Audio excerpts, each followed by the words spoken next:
Today, somebody's getting mad. Actually, thousands of people are getting mad because this might be the hardest Cash the Record episode we have ever done. Most artists have one obvious answer. Aaliyah has 4. Try Again, 1 in a Million, Rock the Boat, Are You That Somebody? And by the end of this episode, I'm choosing one. And some of y'all are going to hate it. Welcome to Cash the Record.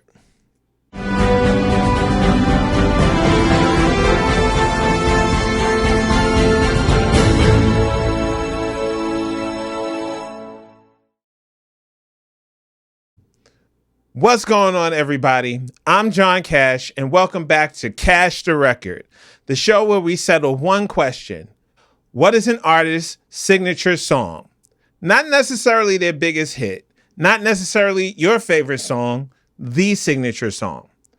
The record that immediately comes to mind when somebody says their name. And before we get into it, I'm going to say something that would apply to every artist we ever cover on this show, because everybody has hits. Legends have signature songs. Let's figure out which one Aaliyah's is. Before we go any further, here's how I'm judging this. 5 questions. Every contender gets measured against all 5. Question number 1, was it a major hit? Question number 2, did it define the artist? Question number 3, did it influence culture? Question number 4, do casual fans know it? Question number 5, the alien test. If aliens landed tomorrow and I had one Aaliyah song to play them, one record to explain who she was and what she meant, what song are we reaching for? Now keep those 5 questions in your head because I'm coming back to them at the end.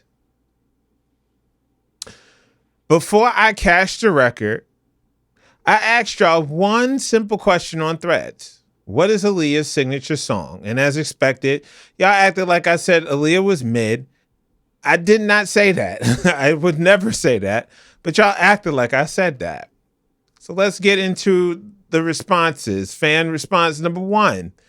Ali Morales said, try again.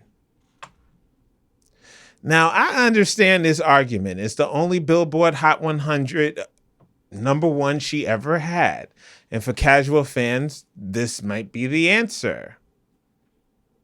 Rashad Martell said, 1 in a Million. Now the real fans have entered the chat. Papa Tay, hope I said that right, said, are you that somebody? If influence is your argument, this one gets dangerous. I'm Sierra Lane, said rock the boat. And then we got the emotional voters. Here's where this debate lives. The casual fan is voting, try again. The music nerd is voting for, are you that somebody? The day one fan is voting, 1 in a Million. And everybody thinks that they're right. Let's find out who is. Y'all are split 4 ways on a woman who only had 3 studio albums. That's not a debate. That's a legacy problem, which means I've got work to do. Let's get into the evidence. Aaliyah Dana Horton, known as the Princess of R&B and the Queen of Urban Pop. 5 Grammy nominations, 3 American Music Awards, 2 MTV VMAs, and gone at just 22 years old. Yet, somehow still shaping music decades later. The artists she influenced, Beyonce, Rihanna, Ciara, Drake, SZA, Jhené Aiko, will tell you themselves, there is no them without her. The reason this debate is difficult is because every contender has a legitimate argument. Let's go to contender number 1, Back and Forth, the origin story candidate. Now here are the metrics. It was her debut single back in 1994. It peaked at number 5 on the Billboard Hot 100, and it was number 1 on the R&B hip hop airplay chart for 4 weeks. This record introduced Aaliyah nationally at just 15 years old. So this is where everything started. No back and forth, no Aaliyah. Simple, right? But being first doesn't automatically make you the signature song. We've gone through that before with Britney Spears. Being first doesn't make you the signature. If that was true, everybody would have married their first love. Damn, that shit got deep out of nowhere. Now let's do the criteria check. Was it a hit? Yes. It was the top 5 Hot 100, number 1 R&B airplay. Did it define the artist? No. She was still being defined. This was R. Kelly's Aaliyah. Did it influence culture? Moderately. It introduced her. It didn't change the game. Do casual fans know it? Some, but it's not universal. Alien test. Would you play this for an alien? No, you wouldn't play this first. So it's eliminated. Back and forth opened the door, but it did not build a house. Real quick, if you want to be here every time I cash the record on an artist like this, hit subscribe right now because this conversation doesn't wait.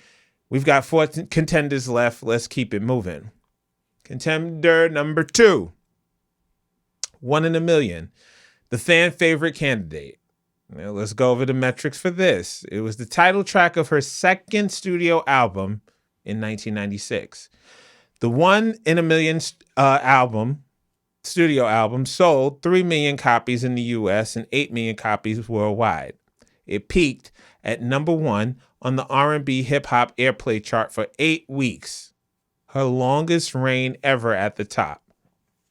It's never commercially released as a physical single in the US, however, which made it ineligible for the Hot 100 at the time.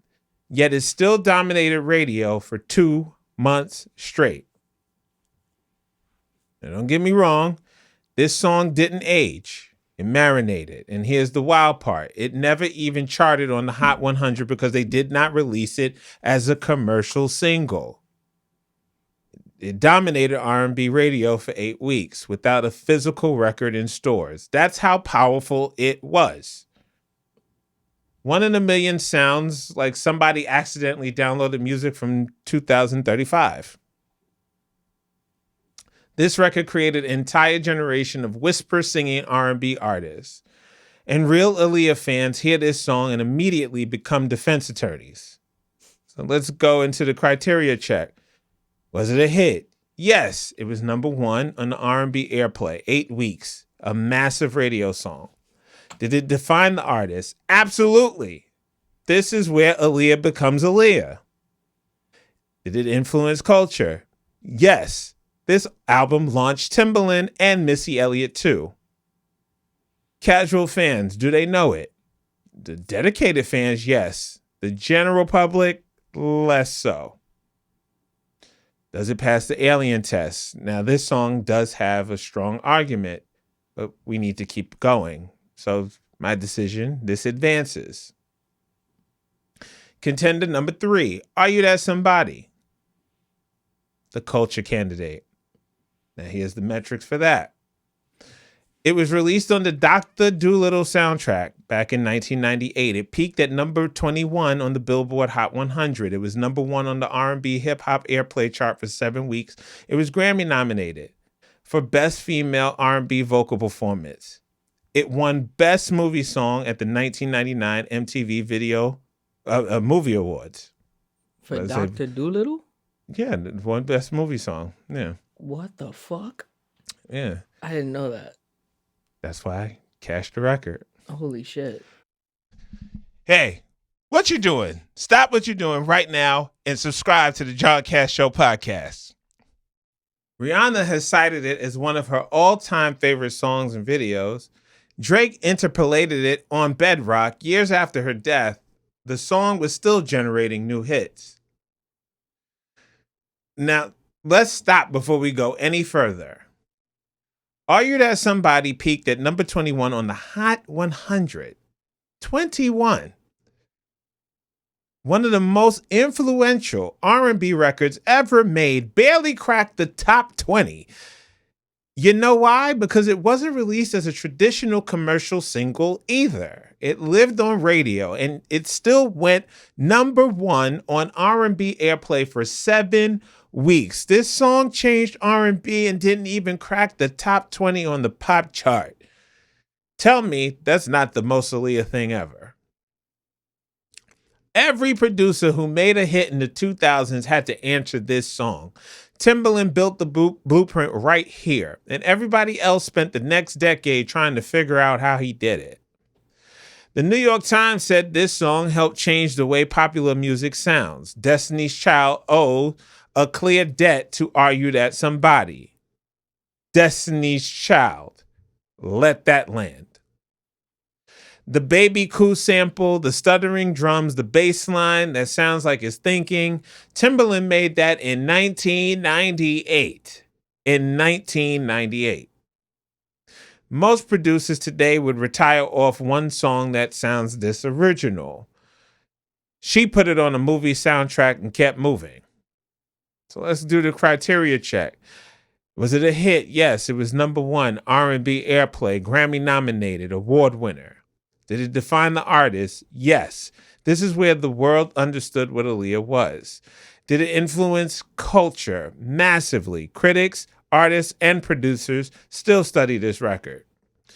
Casual fans know it? Broadly, yes. And those who don't recognize it immediately when they hear it. And the alien test. We're getting very close with that one. So my decision is advance this song. Let's go to contender number 4. Try Again. The commercial juggernaut. So here are the metrics for that.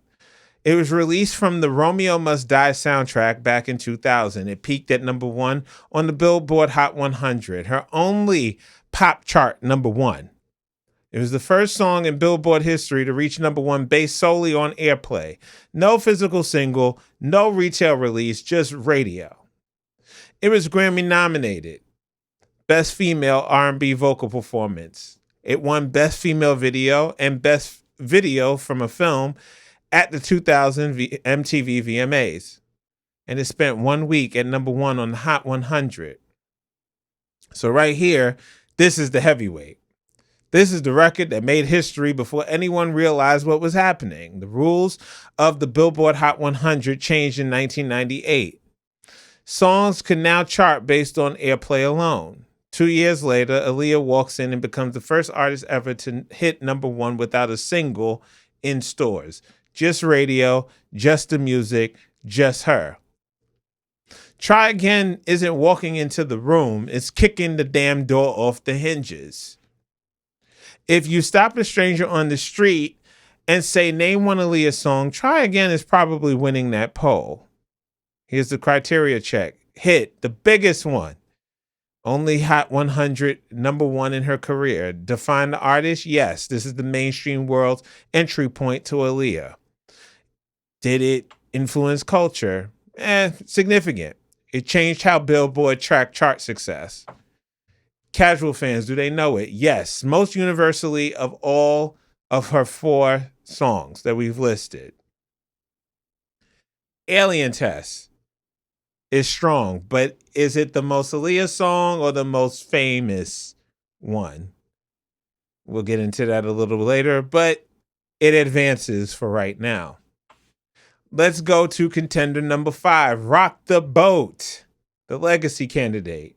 Here's the metrics. It was the second single from her third album, Aaliyah, released in 2001. It peaked at number 14 on the Billboard Hot 100. It was number 2 on the R&B hip hop airplay chart. It spent 25 weeks on the Hot 100.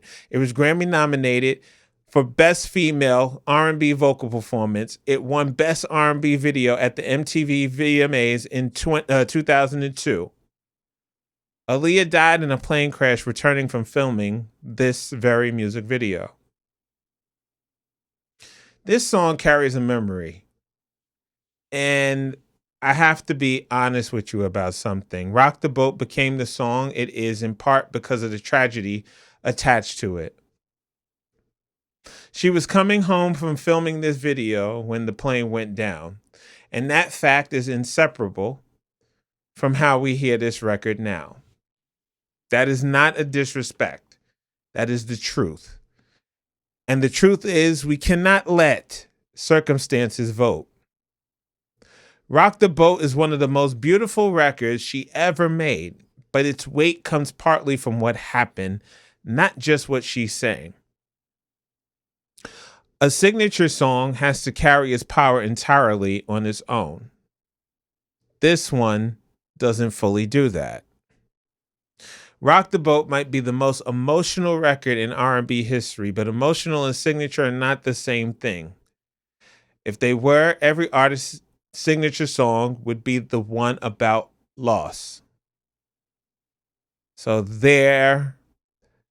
it's, in my opinion, eliminated. It's emotionally permanent. It is not signature song powerful on its own terms. So that gets us down to the final three. 1 in a Million, which is the fans' champion. Try Again, the commercial champion. Are You That Somebody, the culture champion. And here's the final argument. 1 in a Million is most representative of who Aaliyah became. It launched the Timbaland era. It proved the album was the format. It's the one day one fans go to first. But it's not what the casual world grabs when they think of her. Try Again. It's her biggest commercial moment. Only pop chart #1, most recognizable to the broadest audience. Made Billboard history, but it spent 1 week at #1, and it came from a movie soundtrack, not an Aaliyah album. Is that the full picture of who she was? And Are You That Somebody? Most influential production she was ever part of. Timbaland's most studied record. Named by critics as one of the most radical pop singles of 1998. It is cited by Rihanna, Drake, and Destiny's Child as a direct influence. It hit #1 on R&B airplay and didn't even crack the pop top 20 because the gatekeepers of commerce couldn't keep up with what it was. Now, before I get into my verdict, Justin, based off of everything I've listed, what say you is the signature song for Aaliyah? I wish I could contribute more to this, but I haven't listened to much Aaliyah. I think I have listened to a lot of Aaliyah songs. I just can't think of them off the top of my head. I would have said Tell Me That Somebody. But then again, I don't, my knowledge of her discography isn't as big as my knowledge of a lot of other Cash the Record people. Damn, man. Did you have one that you thought it was gonna be when you went into this? I thought it was gonna be 1 in a Million, but Oh, word. let me. Nah, yeah, go do your thing. Yeah. So, was it a major hit? Are You That Somebody? Went to #1 on R&B airplay. Did it define the artist? Yes. This is where the world understood what Aaliyah and Timbaland were doing together. Did it influence culture? The New York Times said it helped change the way popular music sounds. Destiny's Child's twitchy, beat-driven records owe a direct debt to this song. That's what they said. Do casual fans know it? Yes, and when people who don't know it hear it, they recognize it. That's different from just being famous. The alien test. If I've got one shot to explain Aaliyah to someone who has never heard of her, I'm not playing the biggest hit. I'm playing the one that rewrites what they think is possible. I'm playing the song that still sounds like it was made next year. I'm playing Are You That Somebody? There we go. I got the name wrong, but I was close. The biggest hit is Try Again. The fan favorite is 1 in a Million, but the signature song, the one producers still study, the one that changed what R&B was allowed to be, the one that carries her artistry, not her fame, in every single second of its runtime is Are You That Somebody? There you go. Now, Try Again won the race. Are You That Somebody changed the sport. Aaliyah has bigger songs. She does not have a more important one. Now, in this segment, we're going to call Change My Track. I've made my decision for what Aaliyah's signature song is. Now it's your turn. Change my track. Drop your answer in the comments and give me one stat to back it up. No stat, no argument. The best comments will be featured in next month's episode, and I'm already watching. Subscribe, like, and share this with the Aaliyah fan in your life who is wrong about this. You already know who it is. Tag them. Let them fight me in the comments because that's the whole point. I'm John Cash. Everybody has hits. Legends have signature songs. And this has been Cash the Record. Next time on Cash the Record, I'm coming for the most debated catalog in hip hop history. Tupac. Ooh. Casual fans and real fans aren't even arguing about the same records, and I've already got my answer. Subscribe, because when I drop this one, somebody is going to lose their mind. It's coming. I'm John Cash. Cash the Record. Cash out.